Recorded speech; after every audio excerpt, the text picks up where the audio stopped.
Hey guys, it's Anaya Monet. Welcome back to another video, and I am excited today to get into the Get Smart with Money review from Netflix. Are you ready? So how this review will go, I definitely don't want it to be too long, right? I'm gonna give you guys the people that they focus in on and my biggest takeaways from each of their situations and what I feel like a lot of people should be informed of. If you found this video, make sure you've subscribed to my channel, and then also follow me on Project 22, where I talk about all things on saving, budgeting, and money management. So let's get into it. So our first person for tonight is Lindsay. You guys remember Lindsay? I really did love Lindsay. I loved her energy, and I definitely related to her artistic side. I love creating things. I'm very much so into branding and content creation. So she was very much so into fashion and arts and craft. However, the things that she loved, the things that she wanted to do, she either couldn't afford it or didn't make time for it. With her specific situation, she wanted to start her own business to where she was creating, not products, but making art for other people and, making income off of that, and also being able to afford health insurance so that she can get access to therapy. My three takeaways from that were these. Number one, prioritizing your needs. Some people have not identified the difference between their wants and their needs. So they find themselves making purchases and spending money on things that they love as opposed to things that they need. You have enough money for these shoes that you want to buy or these clothes that you want to buy, but you're not able to have money for rent, or you could be saving up for a car but can't do that because your money is going over here. So with prioritizing your needs, it's definitely easier said than done, but I guess just understanding the type of person you have to be and certain traits that you have to develop, it'll get you to that point to where prioritizing your needs becomes very simple.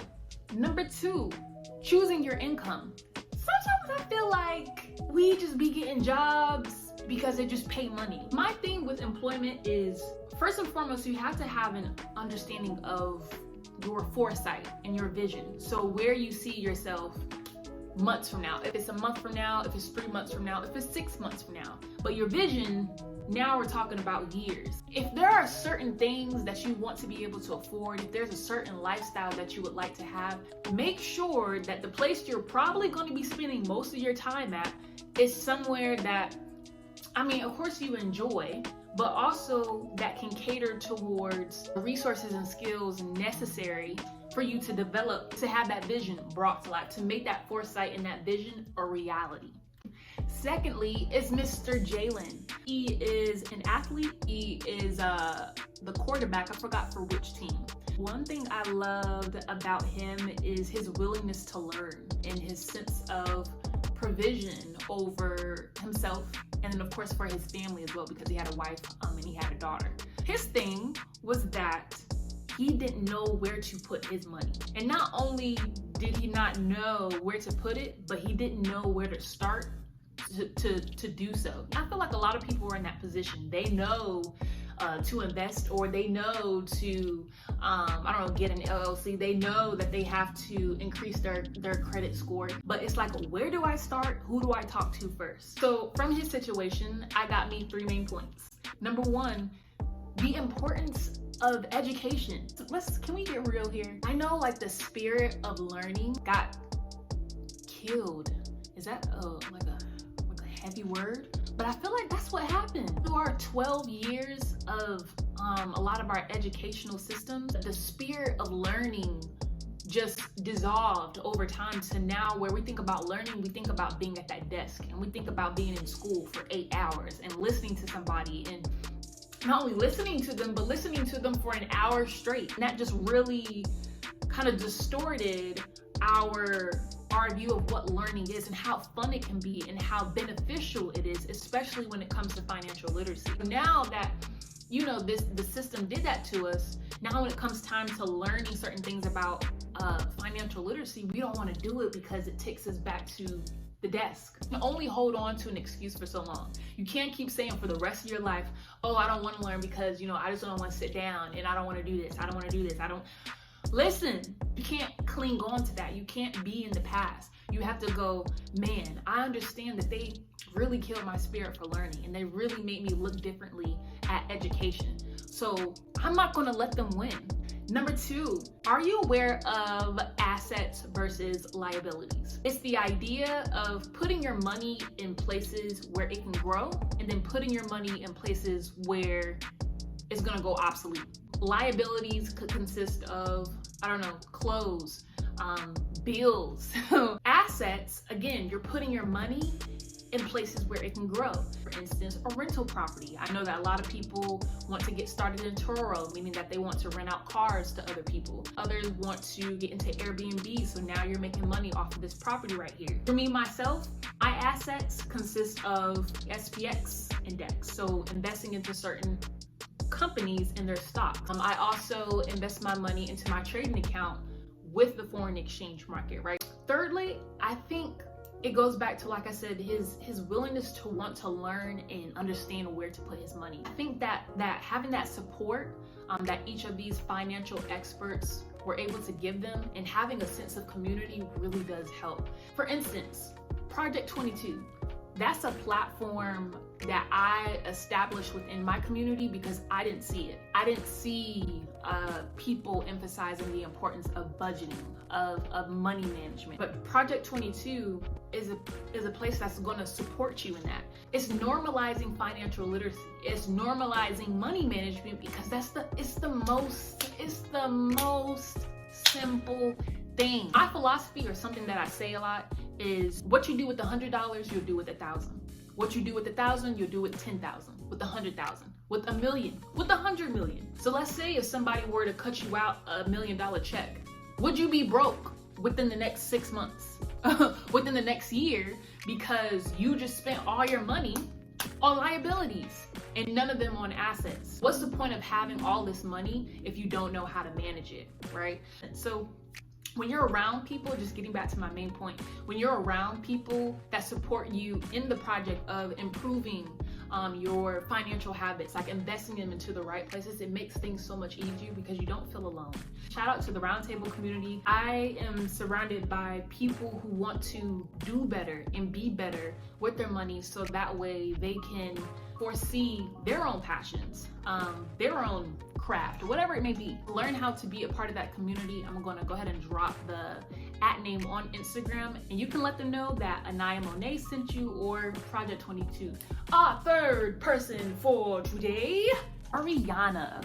You know, as soon as I think of Ariana, I thought of, as far as her situation, it was overusing credit cards and student debt.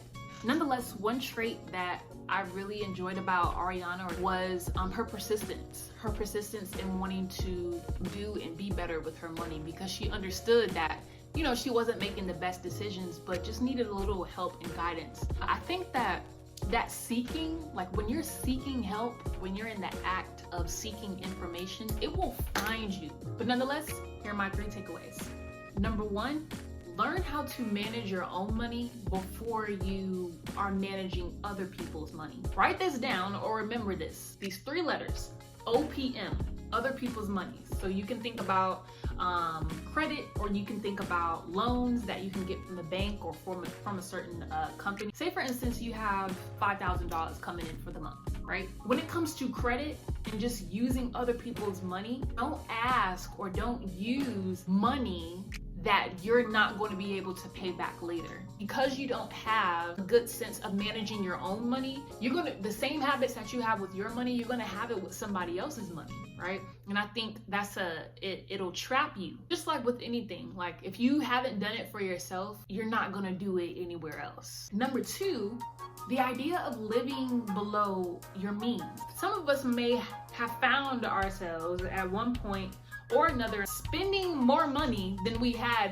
coming in. If you have $5,000 coming in for the month, it doesn't make sense for your rent to be $3,000. It's supposed to be certain percentages. I'm not a financial expert to be saying like, okay, you want a percentage of this. Those you can look to the financial experts for. Number 3, budgeting. Oh my gosh. Let me say this. People can hear the word budget and think, oh no, restriction. Oh no, I can't spend as much. Oh no. Budgeting does not mean to restrict your money. Budgeting allows you to be clear on where your money is going, where your money needs to go, and where it doesn't need to go, because you're budgeting based off of the financial goals that you have set for yourself. No, my money can't go there this week because I need to save that money for this. You know what I'm saying? Okay, our final person, or really a couple, was John and Kim. I really love the dynamic and the dynamic of this couple. So here's the thing, or here's a spiel. Okay, here's a tea. So John was a stay-at-home dad, and the mom, Kim, she was a successful entrepreneur who worked from home. So your roles were pretty much swapped. And one thing that she said was, I envy him because he's always at home with the kids. He spends a lot of time with the kids, and I have to be at work. And he was like, I get that, but I also envy her because she is so successful in her business. He's like, it's hard because as a man, the only way that you contribute your value as a man, I think I said that already. As a man, the only way to contribute your value is through money. Their situation, however, was learning how to save. So, as per usual, here are my 3 takeaways. Number 1, evaluate your spending habits. Once you're really tuned into your financial journey, you have to sit down and evaluate where is your money going. I bought me a little small notebook. I'll show you guys. This is my receipts book. Every single day, if I make a purchase, I'm writing it down in this notebook. So that way, when I go to my meetings, I can open this up. And if I'm not understanding where my money, why is it lower than I expected? Or why is it higher than I expected? I can use this as a reference. Number 2, saving with a purpose. Okay, let's get into it. It's not only about saving your money, but it's saving your money with a purpose. You're saving your money, you're like, let me stack. I'm stacking my bread this summer. I'm stacking my bread this summer. What are you stacking your bread for? Some things that you could be saving for, let's say it's a business startup. What if it's an emergency fund? Okay, let me save up $1,000 so that way I have an emergency fund. So no matter what's going on, I have this on the side. Whatever it is, it's with a purpose. Last thing, thinking about your foresight and vision. So shout out to, I consider him one of my mentors. Shout out to Picasso. We had a great conversation the other day, and one thing that he really emphasized to me is that a lot of people think about their vision, but they don't think about their foresight. Vision meaning, imagine where you are 2 years from now, 5 years from now, 10 years from now. Foresight is thinking about 30 days from now, 2 months from now, 3 months from now, right? A lot of times when people hear the word vision, or when they think about their future, they're like, they're like years out. It's like a whole bunch of time ahead of them, right? But because they don't think about foresight, they don't feel the need or feel the urgency in making a move right now. You see, if I want to be somewhere 30 days from now, there is something that I have to do every single day because it's only 30 days. You know what I'm saying? I'm like, I want to be here in 30 days. So what do I need to do every single day to make sure that that's done? I just want to emphasize that to everybody, the difference between foresight and vision, and making sure that when you hear the word future, it also includes tomorrow, it includes next week. But I will say that Kim really did inspire me entrepreneurially. That's an amazing achievement to be able to build your business and for it to be scaling in the way that she explained. Just reminded me that I can do it, and I have the ability to keep going and to keep growing. But this is the end of the video, guys. Even it's starting to get dark outside. But I want to say thank you to each and every single one of you that tuned in for this video. I love making this type of content. I love doing these type of videos and just really emphasizing and highlighting certain messages that are being sent out to the community and just making them known in my personal community. Again, if you're not already, follow Project 22 on Instagram. I'll definitely be sending out a lot of content in regards to saving, to money management, and to budgeting. That is the whole focus of Project 22, and again, something that has helped me to feel better about myself and feel better about my future and my vision. You guys have a great day. I'll see you on the next video. Bye.